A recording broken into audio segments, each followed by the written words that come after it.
अब 10 ऑब्जेक्टिव रट के जो नेट निकालने की बात करते हैं, अब वह ज़माना नहीं रहा। अब उनको कुछ तैयारी ज़रूर करनी पड़ेगी, गंभीरता से लेना होगा, तभी नेट की परीक्षा या JRF हासिल कर सकते हैं।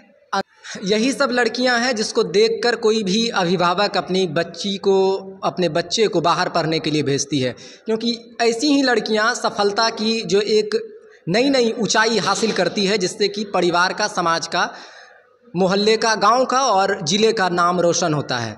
जरूरी नहीं है कि बड़ी यूनिवर्सिटी में जाए या दिल्ली के मुखर्जी नगर में जाके ही नेट की तैयारी की जा सकती है।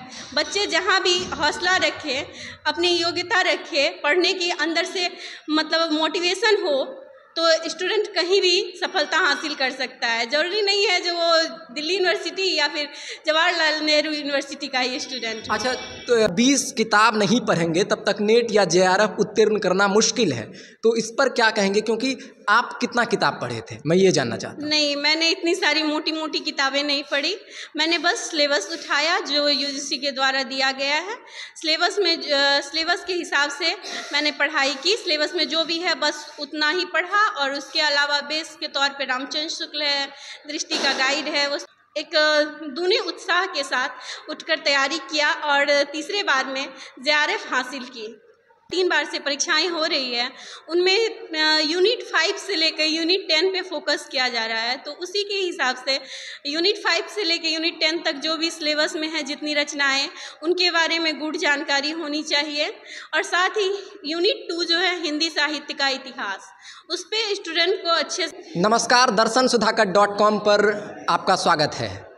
मेरे साथ शिवानी हैं। शिवानी ने हिंदी साहित्य से जून 2023 में JRF उत्तीर्ण की है और काफ़ी प्रतिभाशाली लड़की हैं। इससे पहले लगातार 2 बार उन्होंने नेट की परीक्षा पास की थी। आपको पता है कि राष्ट्रीय पात्रता परीक्षा जो UGC लेती है और NTA के द्वारा आयोजित की जाती है, यह परीक्षा भारत में असिस्टेंट प्रोफेसर बनने के लिए योग्यता परीक्षा है। सबसे पहले शिवानी का स्वागत है। और जून में उन्होंने JRF उत्तीर्ण किया, उनको कैसा महसूस हो रहा है?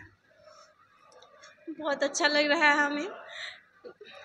इतनी कठिन परीक्षा थी, बावजूद इसके सफलता, हमें आसानी से सफलता मिल गई। आपको पता है कि नेट की परीक्षा में 2 पेपर होते हैं। पहला पेपर जो है वो अनिवार्य है, सबके लिए होता है, जिसमें 50 प्रश्न होते हैं। दूसरा जो पेपर होता है, पेपर 2, वो विषय से संबंधित होता है, जिसमें कि बच्चा PG कर रहा होता है। शिवानी का हिंदी साहित्य है और पेपर 2 में 100 नंबर का प्रश्न होता है और पेपर 1 में 50 नंबर का प्रश्न होता है। नेगेटिव मार्किंग नहीं होता है। हम हिंदी साहित्य पर बात करेंगे कि हिंदी साहित्य का इनका रणनीति कैसा रहा, कैसे इन्होंने तैयारी की। आपको पता है कि जो इंटरव्यू देख रहे हैं, 10 यूनिट पेपर 1 और पेपर 2 में होते हैं। तो हिंदी साहित्य में तुम्हारा क्या रणनीति रहा, तुमने कैसे तैयारी किया था? हिंदी साहित्य में जैसा कि पिछले 3 बार से परीक्षाएं हो रही है, उनमें यूनिट 5 से लेकर यूनिट 10 पे फोकस किया जा रहा है। तो उसी के हिसाब से यूनिट 5 से लेकर यूनिट 10 तक जो भी सिलेबस में है, जितनी रचनाएं, उनके बारे में गुड़ जानकारी होनी चाहिए। और साथ ही यूनिट 2 जो है हिंदी साहित्य का इतिहास, उस पर स्टूडेंट को अच्छे से कमांड होना चाहिए, क्योंकि जैसा कि हमारा विषय ही है हिंदी साहित्य का इतिहास, तो सबसे पहले हमें वही जानना है जो हिंदी साहित्य का इतिहास है क्या। तो पहले मैंने भी जब तैयारी शुरू की तो सबसे पहले यूनिट 2 पे कमांड किया। उसके बाद जैसे कि यूनिट 1 है भाषा विज्ञान, उसमें कुछ ज़्यादा नहीं, बस बेसिक जानकारी चाहिए होती है, वो आपको कामता प्रसाद गुरु के पुस्तक से मिल जाएगी। बेसिक जानकारी, उसमें कोई मतलब गुड प्रश्न नहीं पूछा जाता है। लेकिन यूनिट 2 में से अच्छी खासी क्वेश्चंस आती है, जिसमें रामचंद्र शुक्ल को बेस बनाया जाता है। रामचंद्र शुक्ल पुस्तक है, उनका इतिहास बच्चों को बेसिक जानकारी के लिए, हिंदी साहित्य को समझने के लिए ज़रूरी है। इसके बाद वस्तुनिष्ठ इतिहास आता है गोविंद पांडे और सरस्वती पांडे का। वो जैसे कि ऑब्जेक्टिव पैटर्न है, तो ऑब्जेक्टिव पर पकड़ के लिए जैसे प्रकाशन वर्ष है कि जो भी पॉइंट होता है, तथ्यात्मक तथ्य होता है, उसके लिए वस्तुनिष्ठ इतिहास उपयुक्त है। वो उसे पढ़ना पड़ेगा स्टूडेंट को अगर JRF या नेट हासिल करनी है। तो फर्स्ट बार भी मैंने वही दृष्टि की कुछ दृष्टि पढ़ा था। दृष्टि का गाइड आता है हिंदी साहित्य के लिए, वस्तुनिष्ठ इतिहास है गोविंद पांडे का, और जो भी सिलेबस से रिलेटेड जो भी बुक था, जो भी पुस्तकें थी, उसकी बेसिक जानकारी। इसके बाद मुझे नेट हुआ, बस कुछ पॉइंट्स से जेआरएफ छूट गई थी। पहली बार की बात है? हाँ, पहली बार की। उसके बाद मैंने दूसरी बार कुछ खास तैयारी कर नहीं पाई, बावजूद इसके नेट हुआ, जेआरएफ फिर छूट गया, लेकिन मैंने हौसला अपना नहीं खोया और वापस से एक दूने उत्साह के साथ उठकर तैयारी किया और तीसरे बार में जेआरएफ हासिल की। ये जो जेआरएफ शब्द लगातार जिक्र चल रहा है, जेआरएफ जितने भी विद्यार्थी बैठते हैं परीक्षा में जिस विषय का, वो 1% जो है जेआरएफ होता है। यानी और जेआरएफ क्या है कि जूनियर रिसर्च फेलोशिप है। अगर आप जेआरएफ होते हैं तो वो आप नेट तो पास हैं ही, उसके साथ आपको केंद्र सरकार के द्वारा फेलोशिप मिलने लगता है। फेलोशिप अलग अलग जो मेट्रो सिटी है उसके हिसाब से अलग अलग दिया जाता है, लेकिन आप मोटा मोटी ये मानिए कि हर महीने आपको 40 से 50 हज़ार रुपये आपके अकाउंट में 3 से 5 साल तक आपको मिलते रहेंगे। तो ये जेआरएफ है, एक तरीके से पैसे भी आ रहे हैं और आपने राष्ट्रीय पात्रता परीक्षा जो असिस्टेंट प्रोफेसर बनने के लिए है उसको भी पास कर लिया।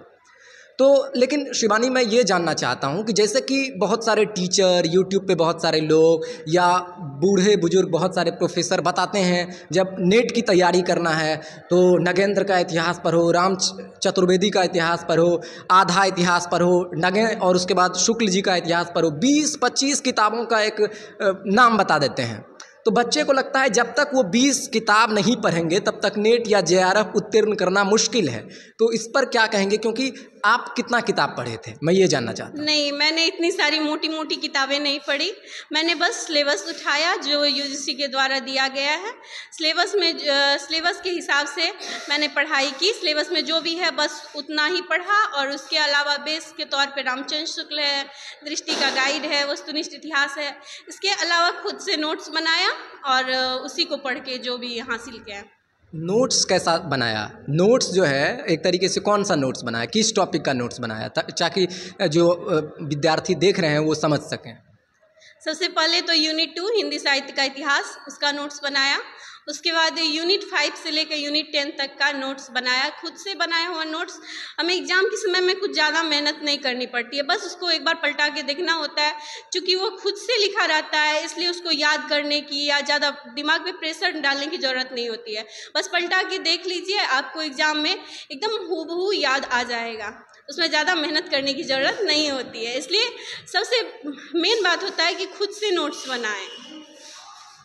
इनका इंटरव्यू खास इसलिए भी है, ऐसा कहा जाता है कि बच्चा जेआरएफ तभी उत्तीर्ण करेगा जब वो दिल्ली यूनिवर्सिटी में पढ़ रहा हो, जवाहरलाल नेहरू यूनिवर्सिटी में पढ़ रहा हो या बीएचयू में पढ़ रहा हो। अगर इस बात को हम विश्लेषण करें तो इन्होंने कई मिथकों को एक साथ ध्वस्त कर दिया है। मिथिला यूनिवर्सिटी दरभंगा में है, बिहार के एक छोटे से शहर में, और यहाँ से जेआरएफ को एक तरीके से भेद दिया है, उनको हरा दिया है। तो इससे ये भी समझ में आता है कि जेआरएफ या फिर नेट जैसी परीक्षा को उत्तीर्ण करने के लिए दिल्ली या फिर बड़ी बड़ी यूनिवर्सिटी में पढ़ना जरूरी है, ऐसा नहीं है। नहीं, ऐसा कुछ ज़रूरी नहीं है। प्रोफेसर्स यहाँ भी है, यहाँ भी पढ़ाई होती है, ये भी यूनिवर्सिटी है। ज़रूरी नहीं है कि बड़ी यूनिवर्सिटी में जाए या दिल्ली के मुखर्जी नगर में जाके ही नेट की तैयारी की जा सकती है। बच्चे जहाँ भी हौसला रखे, अपनी योग्यता रखे, पढ़ने की अंदर से मतलब मोटिवेशन हो, तो स्टूडेंट कहीं भी सफलता हासिल कर सकता है। ज़रूरी नहीं है जो वो दिल्ली यूनिवर्सिटी या फिर जवाहरलाल नेहरू यूनिवर्सिटी का ही स्टूडेंट। अच्छा, उसकी जो चाह होती है ये मन के अंदर कहाँ से आया, कैसे आया कि नेट की भी परीक्षा होती है? क्योंकि जैसा कि तुम यहाँ पर हो तो एक शुरू में तो लगा होगा कि नेट की परीक्षा क्या होता है, किसने बताया? जब मैं ग्रेजुएशन में थी सेकेंड ईयर में, तब मुझे इसके बारे में पता चला कि नेट की कोई परीक्षा होती है और वो एनटीए द्वारा ऑर्गेनाइज किया जाता है। जब मैं मतलब सेकेंड ईयर में पढ़ रही थी कॉलेज में, तो एक मैम थी नीलम सेन, उन्होंने बताया, उनको देखी जो मतलब इतनी कम एज में वो प्रोफेसर बन के आई है, अच्छा पढ़ाती थी, तो उनके प्रति एक आकर्षण हुआ जो कैसे वो इस मुकाम तक पहुंची है। तो जानकारी मिली जो नेट की परीक्षा होती है, और एक सिलेबस है उसका प्रॉपर उन्होंने प्रोवाइड कराया। और जब मैंने सिलेबस देखा तो मुझे काफ़ी डर लगा, जो इतने बड़े सिलेबस है, इतना कुछ पढ़ना पड़ेगा, मुझे तो इसमें से कुछ भी मतलब विशेष जानकारी नहीं है। फिर भी मैंने हौसला, मैम ने बोला जो धीरे धीरे करके थोड़ा थोड़ा करके पढ़ते जाओ, कुछ ना कुछ पढ़ते रहोगी तो ज़्यादा भारी नहीं पड़ेगा। उस समय तुम किस क्लास में थे? उस समय मैं ग्रेजुएशन सेकेंड ईयर में थी जब मुझे नेट के बारे में पता चला था। जब मैं थर्ड ईयर में गई तो लॉकडाउन लग गया था। उसके बाद तो लॉकडाउन में बैठ के मैंने कुछ तैयारी की, जैसे अरिहंत के बुक से थोड़ा बहुत पढ़ा था, थोड़ी बहुत नेट के बारे में जो भी सिलेबस से रिलेटेड था उस सर्च करके गूगल पे ही पढ़े थे, क्योंकि लॉकडाउन में बुक वगैरह उपलब्ध नहीं थी। यही सब लड़कियां हैं जिसको देखकर कोई भी अभिभावक अपनी बच्ची को, अपने बच्चे को बाहर पढ़ने के लिए भेजती है, क्योंकि ऐसी ही लड़कियां सफलता की जो एक नई नई ऊंचाई हासिल करती है, जिससे कि परिवार का, समाज का, मोहल्ले का, गांव का और ज़िले का नाम रोशन होता है। शिवानी ने बहुत बेबाकी के साथ अपने बातों को रखा। जो यूनिट की हम बात करेंगे 1 से लेकर 4 तक, ये बेसिक है, हिंदी साहित्य से जुड़ा हुआ भाषा का इतिहास है यूनिट 1 में, दूसरे में साहित्य का इतिहास है, तीसरे में काव्य शास्त्र है और चौथे में वैचारिक पृष्ठभूमि है, जिसको अगर आप समझते हैं तो बाकी के जो 6 यूनिट हैं उसको समझने में आपको मदद मिलती है, क्योंकि वहाँ जो रचनाएँ शामिल हैं वो शामिल किया जाता है। तो जो रचनाओं का जो एक तरीके से था क्रम, उसको आपने एक एक टेक्स्ट के रूप में पढ़ा या उसके बारे में किसी किताब, किसी यूट्यूब से जानकारी ले ली कि उसमें क्या क्या है, कैसे है? यूनिट 5 से अगर 10 तक की बात करें तो कुल 110 के लगभग किताबें होंगी। उतनी किताबें पढ़ना संभव नहीं है, तो कुछ विशेष पुस्तकें मैंने पढ़ी और बाकी सब के बारे में जो तथ्य था, उनके तत्व मतलब जो फैक्ट वगैरह थे वो सब जानकारी रखी, थोड़ा बेसिक जानकारी, सारांश, कुछ महत्वपूर्ण पंक्तियाँ, ये सब पढ़ के मैंने हो गया। अच्छा, मैं एक आखिरी सवाल और करूँगा। जैसे कि लगातार दिनों दिन जो परीक्षा का पैटर्न काफ़ी भारी होते जा रहा है, अब जैसे कि गोविंद पांडे का आपने जिक्र किया और भी किताबों का जिक्र किया, अब रचना में पात्रों का क्रम पूछा जा रहा है, तरह तरह के प्रश्न आ रहे हैं, जैसे कि कौन सी बात पहले घटित हुई, तो रचना के अंदर से जाकर तह तक जाकर पूछा जा रहा है, प्रश्नों का प्रकृति बदल रहा है। तो ऐसी स्थिति में परीक्षार्थी किस तरह की रणनीति अपनाएं कि वो इस किले को भेद सकें? इसके लिए परीक्षार्थी को सच में काफ़ी मेहनत करनी पड़ेगी, क्योंकि ऊपर ऊपर पढ़ के कुछ नहीं होने वाला है। अब 10 ऑब्जेक्टिव रट के जो नेट निकालने की बात करते हैं, अब वो ज़माना नहीं रहा। अब उनको कुछ तैयारी ज़रूर करनी पड़ेगी, गंभीरता से लेना होगा, तभी नेट की परीक्षा या JRF हासिल कर सकते हैं। अंतिम में मैं ये पूछूंगा, तुमने कितना किताब पढ़ा?